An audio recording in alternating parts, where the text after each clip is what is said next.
Sir, आपने देखा है कि जो सूरत हाल चल रही है और खुसूसी तौर पर पिछले 24 घंटे में जो कुछ हुआ, जिस तरह मैंने इंट्रो में भी कहा कि आज मीर साहब का हमने देखा, उससे पहले अब इमरान रियाज खान की गिरफ्तारी हो गई है और उसके साथ साथ देखा हलीम आदिल शेख भी उधर लाहौर से गिरफ्तार किए गए हैं।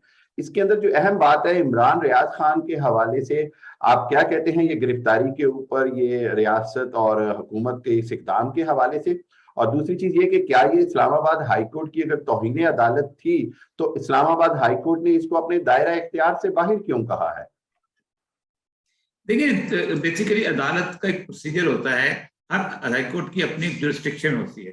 हाई कोर्ट जिस वक्त, चूंकि मैं एक लॉयर हूँ, तो हाई कोर्ट जिस वक्त कोई अदालत फैसला करती है, एक तो है कि अपनी जुरिस्डिक्शन में करती है, और जब वो जुरिस्डिक्शन में नहीं कर रही होती तो फिर कहती है कि हम इसको अगली अदालत तक पेश होने के लिए हम इसको जमानत देते हैं। हम उसको कहते हैं कि हम इसको रिमांड देते हैं ताकि अगली अदालत तक पहुंच जाए।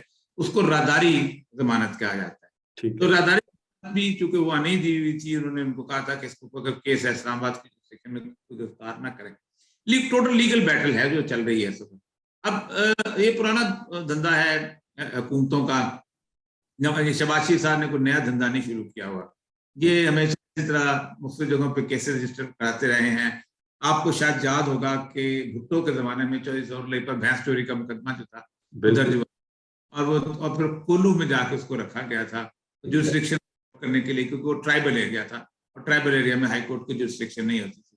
तो उन्होंने 10-12 को यहाँ गिरफ्तार किया, दूसरे किसी और मुकदमे थाने में आ जाएगा। असल मसला ये होता है कि बड़े कम जज जैसे होते हैं जो कि इस तरह की सूरत हाल करते हैं। मतलब जैसे सुमदानी ने जिस वक्त भुट्टो की जमानत दी थी तो बड़ा हैरानकुन बात हुई थी, और अगर फिर उस बात करो उन्होंने किसी और मुकदमे में गिरफ्तार कर लिया। तो ये तो रामनाथ साहब को अंदाजा होना चाहिए था कि ये चीजें जो है, ये अगर हुकूमत ओछे खंडों पे आ जाए, और तो जब उस वक्त SHO और SP और IG इस लेवल के लोग जो हैं वो मुकम्मल तौर पर उसको छोड़ दें, तो यही होता है। बिल्कुल सही। मैं बिल्कुल आपकी बात से इत्तेफाक करता हूँ सर, ऐसे ही है। मेरी एक बड़ा अहम सवाल है कि पिछले दिनों से ये जो हम नाम ले रहे हैं बहुत चंद एक अहम सहाफियों के, जो इमरान खान साहब का या इस रिजीम चेंज के नैरेटिव का साथ दे रहे हैं, उसके साथ साथ मेरी इतलात के मुताबिक ये जब इन्होंने गिरफ्तारियों का सिलसिला शुरू करना है तो कहीं कहा जा रहा है कि शायद आपका भी नाम लिया जा रहा है गिरफ्तार होने वालों में। तो सर, आपका अगर गिरफ्तार किया गया तो आपका क्या रिएक्शन होगा? नहीं, मुझे तो कोई इत्तला नहीं है, और किस जुर्म में पहली बात है गिरफ्तार करेंगे। सबसे बड़ी बात तो यही है कि कोई ऐसी सिचुएशन जहाँ तो कोई किसी किस्म की बात होता, वो कोई गिरफ्तारी को ऐसा मसला है नहीं। मुझे अफवाह अच्छा, जितनी भी इसका चलती मतलब ये कि आपने कोई उस तरह पोस्ट अरेस्ट वीडियो या ऐसी कोई चीज अभी रिकॉर्ड नहीं करवाई नहीं जिसमें नहीं नहीं नहीं, इमरान मैं रियाज? चीज तो कायल नहीं। देखिए मेरी बात सुने, 1999 जब 9/11 हुआ है तो मैंने सिविल सर्विस को के दौरान मैंने कॉलम लिखना शुरू किया था, और बहुत मुश्किल काम। बिल्कुल। मुझे थ्रेट होता था, आपको ग्वांतानामा भेज देंगे, आपको बगराम भेज देंगे, आपको उठा के जेल। मैं नौकरी में था, 16 साल की नौकरी में थी। अल्लाह ताला ने उसमें हिफाजत की है। तो मैं तो देखिए, पहली बात तो ये है कि चीजें अगर आप वाकई, मैं एक हाई कोर्ट का प्रैक्टिसिंग लॉयर हूँ, और मुझे पता है कि कितने लफ्ज कहाँ बोलने हैं और कितने लफ्ज कहाँ नहीं बोलने हैं और किस तरह बोलने हैं। तो गिरफ्तारी से मुझे कोई ऐसा मसला नहीं है। गिरफ्तारी अगर वैसे करना चाहें तो अगर नसीब में है तो बात है, लेकिन कोई वजह ना मालूम नहीं हो। बिल्कुल नहीं सर, हम तो मतलब मैं ऐसे कहूँ आपसे सीखते हैं, बोलने के हवाले से, अल्फाज के चुनाव के हवाले से, मामला फहमी के हवाले से। लेकिन एक चीज जो मैं बार बार समझना चाह रहा हूँ कि आप जैसे सहाफी या हम जैसे शागिर्द या बहुत सारे लोग जो हमने एक हमारी पूरी जिंदगी आर्मी का हमने दिफा किया, इदारों का हम दिफा करते हैं, आज भी करते हैं, कुछ भी हो जाए हमारी जो लाइन ऑफ डिफेंस है हम उसके दिफा के लिए हम सब इकट्ठे हैं। लेकिन उस सब के बावजूद जब आपके बाजवा साहब के ख्वाब के हवाले से, कुछ और चीजों के हवाले से आज का आपका जो स्टांस है वो ऐसा महसूस होता है कि शायद आप किसी तरह से उन शख्सियत के खिलाफ हैं, या आपका इख्तिलाफ जो है वो किस तरह का है मौजूदा सूरत हाल के अंदर? मेरा ना पहले इख्तलाफ था ना अब इख्तलाफ है। ठीक है। मेरे ख्वाब के बारे में हमेशा से एक आइडिया है कि ख्वाब हुक्म नहीं होता, ख्वाब खबर होती है। बिल्कुल। पहले वो ख्वाब एक बुजुर्ग थे, उन्होंने देखा था, उसकी एक इंटरप्रिटेशन थी जो लोगों ने की, मैंने खुद इंटरप्रिटेशन भी नहीं की। और उसके बाद हुआ ये कि उसके बाद उस लोगों ने जो समझा जैसे मैं एस्टेब्लिशमेंट का दिफा करने के, और मैंने ख्वाब उस वक्त बयान किया था कि जिस वक्त बाजवा साहब के बारे में पूरे पाकिस्तान के अंदर एक बड़ी गंदी किस्म की कैंपेन चलाई गई। बिल्कुल। और काफी जो था वो खड़ा होकर नहीं कह सकता कि ये शख्स जो है कि इसके खिलाफ जो गंदी कैंपेन चलाई गई गलत है। जाहिद राष्ट्रीय साहब जो थे उन्होंने मुझे कहा कि मैं उनका पड़ोसी रहा और ये इनका कोई ताल्लुक नहीं कादियानियत से, ये खालिस्तान मुसलमान है। मैंने कॉलम लिखा था और उस दौरान मेरे पास ख्वाब प्रोफेसर शहजाद साहब का था, वो मैंने साथ जिक्र कर दिया, कोई खबर नहीं थी। बिल्कुल। ख्वाब को लेके अगर कुछ शख्स ये समझता है कि उसकी इंटरप्रिटेशन, रोज इंटरप्रिटेशन होती है। ख्वाब में आप मुझे कहें कि औरिया मकबूल जान ने कत्ल कर दिया तो कल मुझे फांसी लगा देंगे आप। बिल्कुल बिल्कुल ऐसे ही। मैंने आपको गाली दी है तो क्या मुकदमा दर्ज हो जाए? उसकी हाँ। इंटरप्रिटेशन में हुआ है कि उस दिन वो बात करते करते अचानक एक लफ्ज ऐसा था जो मुझे नहीं, वाकई नहीं बोलना चाहिए था। वो मैं उसके ऊपर बात भी किधर जगह बात की है कि वो अचानक, क्योंकि उस वक्त होता यह है कि बहुत ज्यादा वो एक साहब जो थे बहुत फजूल गुफ्तगू कर रहे थे इस हवाले से। तो उस वक्त हालांकि वो बेसिक इवन अगर कह भी दिया जाए, अगर ख्वाब के अंदर कह दिया जाए कि एक शख्स ने ख्वाब के अंदर कुछ हरकत की है तो क्या उस हरकत के ऊपर उसको मलाइन किया जा सकता है? लेकिन अगर उसको एक बनाना है, इंटरप्रिटेशन ऑफ ड्रीम पे तो फ्राइड को सबसे पहले जेल में डालें, इंटरप्रिटेशन ऑफ ड्रीम पे तो अल्लामा इब्न सीरीन को जेल में डालें। ऐसे ऐसे ख्वाब लोगों के इंटरप्रिटेशन ड्रीम पे तो इमाम अबू हनीफा, इमाम जाफर सादिक को ड्रीम में जेल में डालना चाहिए। इंटरप्रिटेशन ड्रीम तो एक साइंस है और एक मजहबी हाल है। उसके ऊपर ना को बंदा काफर बनता है, ना को बंदा उसको तौहीन का मुर्तकब होता है, ना को वो बुनियादी तौर पे एक ऐसी चीज है कि जो कि किसी भी तौर पर जैसे कहते हैं कि वो किसी सजा का मुस्ताजब भी नहीं होती, ना किसी का। ये भी नहीं कहा जा सकता मैं कह दूं कि हामिद अल-मशरिकी साहब को रसूल अकरम ने ख्वाब में वजीर आजम लगा दिया तो क्या वजीर आजम लग जाएंगे? बिल्कुल सही कहा।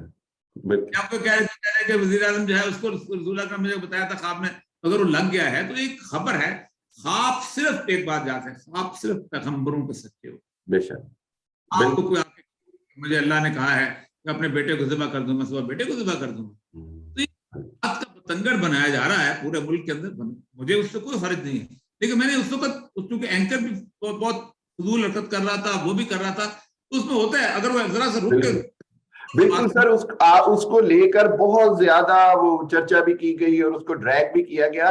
जबकि मैं उसके अंदर दो चीजें समझता हूं कि अल्लाह के नबी सल्लल्लाहु अलैहि वसल्लम की एक हदीस है जो कि आपने वाज़ेह तौर पर उस पर अमल किया कि ख्वाब का हमेशा पहला मुस्बत गुमान करो, टेक इट पॉजिटिव। ये अल्लाह के नबी सल्लल्लाहु अलैहि वसल्लम की हदीस है और उसके मुताबिक मतलब उसको अगर देखा जाए और ख्वाब जिस तरह आपने कहा कि बिल्कुल जो अमल के हवाले से वो सिर्फ अंबिया के पास होते हैं जिनमें डायरेक्शंस होती हैं। हमने तो अपने तौर पर उसकी एक अपनी फहम के मुताबिक पॉजिटिव इंटरप्रिटेशन करनी होती है।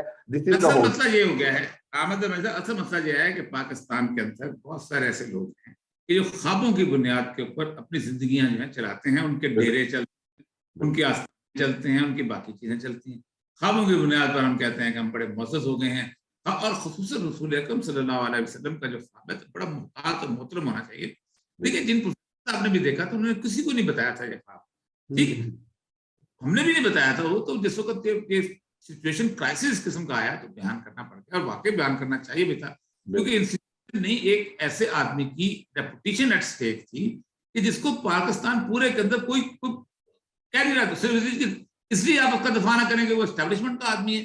मैंने जिंदगी में कभी एस्टेब्लिशमेंट के हक में कोई बात नहीं की, जिंदगी में सिर्फ एक दफा की और वो इसकी वजह से हमेशा बयान किया जाता है। पर मुझे उससे कोई गरज नहीं है। बेसिकली आपको सच बोलना चाहिए और सच बताना कि ख्वाब ना तो हुक्म है। रसूल अकरम सल्लल्लाहु अलैहि वसल्लम के बारे में भी कहा जाता है कि कोई शैतान शक्ल में बन के आ जाओ कि मैं रसूल सल्लल्लाहु अलैहि वसल्लम, तो आप क्या कर सकते हैं? सिर्फ आप सच्चा है जिन्होंने रसूल अकरम को जिंदगी में देखा और पहचान सकते हैं, और वहां उनकी। इसलिए हजरत अब्दुल्लाह इब्न अब्बास जो थे उनके पास एक साहब आए, उन्होंने कहा कि मैंने रसूल अकरम सल्लल्लाहु अलैहि वसल्लम को ख्वाब में देखा है। उन्होंने बुलाया, उन्होंने कहा कैसे थे? उन्होंने इमाम हसन को देख के कहा कि ये चेहरा था। कहा तो तुमने ठीक है। इतनी एहतियात करते थे वो लोग। यहाँ मतलब आता है कि सुबह नमाज तो फजर की नहीं पढ़ता, वो कहता मुझे रसूल अकरम बुखार में देखा। हाँ बिल्कुल ऐसी, बिल्कुल सही कह रहे हैं साहब, बिल्कुल सही बात कह रहे हैं। अच्छा, अगर हम अभी मौजूदा सूरत हाल की तरफ सर वापस आए, आपको ये लग रहा है कि ये इमरान रियाज खान की जो गिरफ्तारी है, ये दरअसल आगे तसलसल है इमरान खान साहब की गिरफ्तारी की जानिब?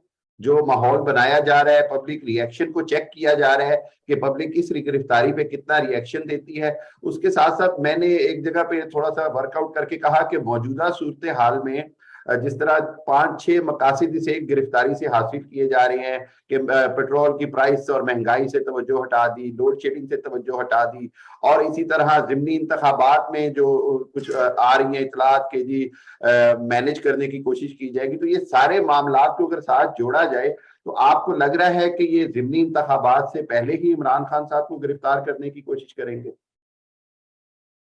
मेरा ख्याल है कि इमरान खान की गिरफ्तारी का नहीं, हौसला नहीं है। इमरान खान की गिरफ्तारी आसान काम नहीं है। देखें, सर कल तक तो कह रहे थे कि इमरान रियाज की भी गिरफ्तारी नहीं करेंगे। नहीं नहीं नहीं नहीं, देखिए इमरान रियाज को, अच्छा मेरा दोस्त है बहुत, मैंने इकट्ठे किया हुआ है।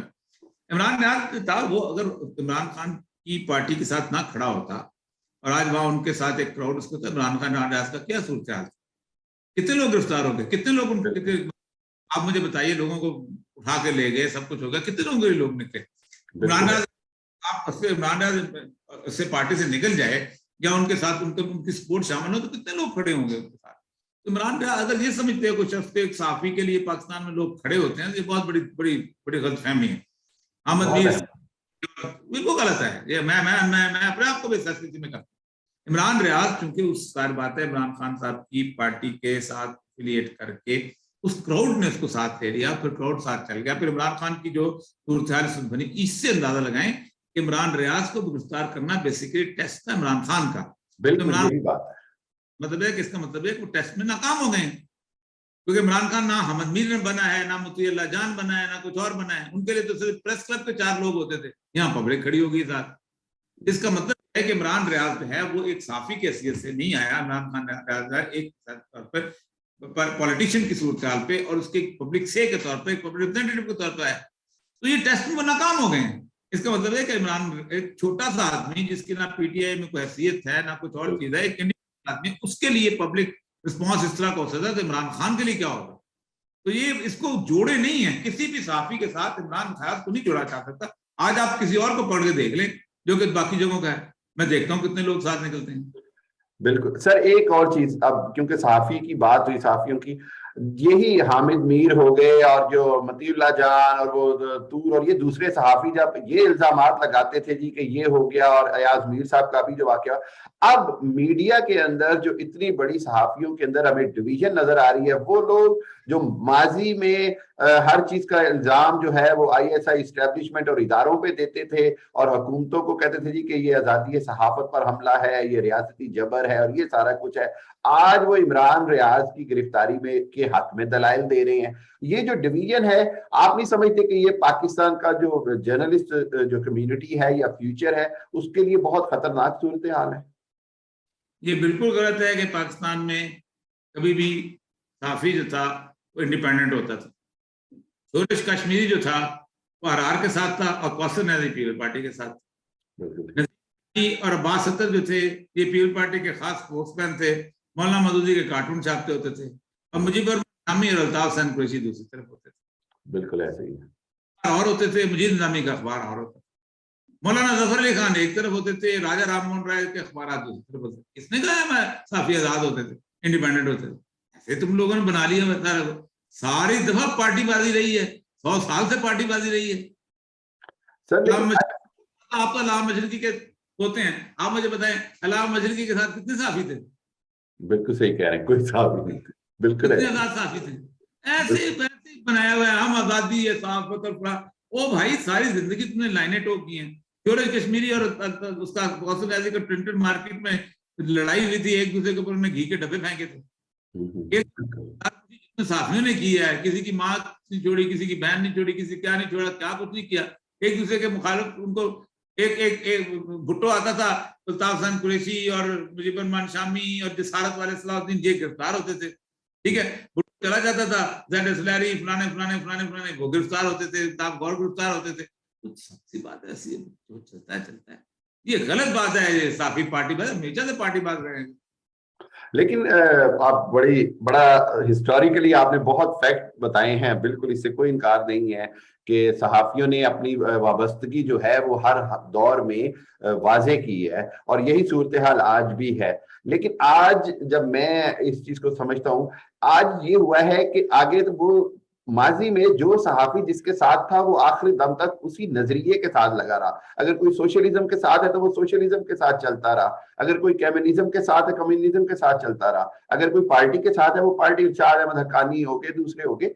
मेरा जो आज मुझे जो चीज कंफ्यूज करती है वो ये कि वही हुआ है जिस तरह जो मौजूदा हुकूमत के साथ भी हुआ कि कल तक वो जिनके मुखालिफ थे आज वो उनके हामी हो गए, और कल तक जिनके हामी थे आज वो उनके मुखालिफ हो गए। ये सूरत हाल मेरा ख्याल है पहले इतनी वाज़ेह पहले कभी नहीं हुई। देखिए 1992 एक ऐसा साल है दुनिया का जिसके बारे में कहा जाता है कि इस साल नजरिए की मौत हो गई। पूरी दुनिया, पाकिस्तान भी उसी सालों के अंदर आ गया। अब नजरिया बन गया मफाद, अब नजरिया बन गया सरमाया, अब नजरिया बन गया है अपनी इज्जत और अपनी रेटिंग और अपनी ये चीज। आप मुझे बताइए, आज से 20 साल पहले क्या कभी कोई बंदा जो कि प्रॉपर्टी डीलर हो, या कोई बंदा जो कि अपना बहुत बड़ा बिजनेस एम्पायर करे, वो सोच सकता है बाहर निकालेगा? तो ये क्या बकवास काम है, मैं क्यों करूं? बिल्कुल निकालते थे आज जो है टॉम नॉम चॉम्स्की की जो किताब है ना, मैन्युफैक्चरिंग, उसके हिसाब से कॉर्पोरेट कल्चर का अखबार है। कॉर्पोरेट कल्चर अपने मफादात के हिसाब से चलता है, उसी हिसाब से वो सारा करता रहता है। असल मतलब ये है कि नजरिया मर गया है। आप पीपल्स पार्टी, मुस्लिम लीग नून, पीटीआई, इन सारों के मंशूर निकाल लें, पहला सफा फाड़ दें और पढ़ना शुरू हो जाए, आपको कोई फर्क महसूस नहीं होगा। बिल्कुल सही, बिल्कुल एक अंदर से बिल्कुल जमहूरियत चाहते हैं, वही रोटी कपड़े और मकान वाली जो बात है, बिल्कुल दुरुस्त कह रहे हैं। एक ही नाज फिर जब दस्तरखान एक तरह के हो ना, तो एक दस्तरखान से दूसरे दस्तरखान पे साफी चला जाए तो क्या फर्क पड़ता? बहुत बहुत इंपॉर्टेंट बात की आपने सर। अभी जो सूरत हाल हो रही है, एहतजाज हो रहा है, और बड़ी अच्छा आपने पॉइंट कहा कि ये जो एहतजाज है ये दरअसल सहाफी के लिए नहीं है, बल्कि उसकी उस एफिलिएशन की वजह से है जो उसने ओपनली पीटीआई के साथ की और उसमें उसको बना।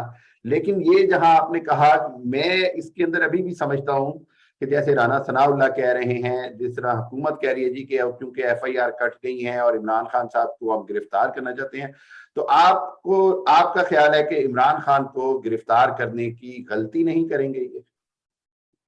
मेरा ख्याल है उस बहुत बड़ा फैसला होगा, और ये आखिरी फैसला। उस आखिरी फैसले के बाद मुझे नहीं समझ आती कि हमाकत कोई करे, और ये हमाकत अगर किसी ने कर ली तो फिर पाकिस्तान के अंदर बहुत बड़ी नारकी फैली। देखें 10 अप्रैल को जो क्राउड बाहर निकला था, जी जी, उस क्राउड ने एक अपनी बेंट ऑफ माइंड दे दी। जब तक लीडर लोगों के दरमियान मौजूद होता है, आप क्राउड को कंट्रोल कर सकते हैं।